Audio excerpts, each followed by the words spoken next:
Florent Guyenon, bonjour. Bonjour. Vous êtes cofondateur de The Machinery, comme l'indique votre sweatshirt, et lauréat du réseau Entreprendre. Vous aidez les porteurs de projets à concrétiser leurs ambitions. Alors justement, est-ce que vous pouvez nous dire, en tant qu'entrepreneur, comment est-ce que les réseaux sociaux ont bouleversé les codes de l'étude de marché ?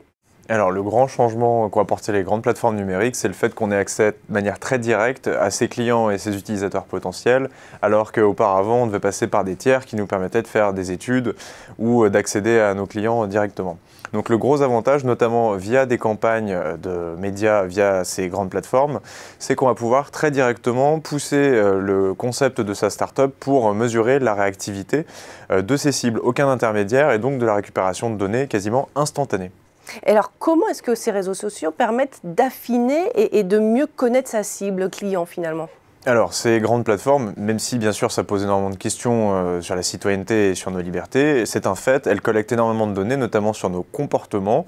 Aussi, on peut cibler de manière très précise des personnes dont on estime qu'elles seront intéressées par notre potentiel start-up ou par notre idée de business. Donc on pourra cibler des groupes de dizaines de milliers de personnes, centaines de milliers de personnes par rapport à des critères d'intérêt ou des critères comportementaux et donc pouvoir tester son concept de start-up auprès d'elles. Et alors justement, à partir de quand, à quelle étape de la conception du produit ou du service est-ce qu'il faut utiliser les réseaux sociaux, se faire connaître, comment ça fonctionne ? Alors, dans l'esprit, le but, c'est de le faire le plus tôt possible et de mesurer l'intérêt de sa cible via des campagnes de médias payantes le plus tôt possible, puisque derrière, on va pouvoir aligner le produit qu'on souhaite développer directement, plutôt que d'avoir la démarche inverse qui consisterait à investir beaucoup d'argent dans un produit avant de se poser la question de qui ça pourrait intéresser.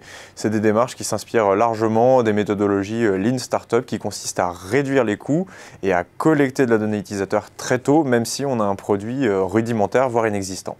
Merci Florent Guyenon pour cette analyse des codes de l'étude de marché à l'heure des réseaux sociaux. Merci beaucoup.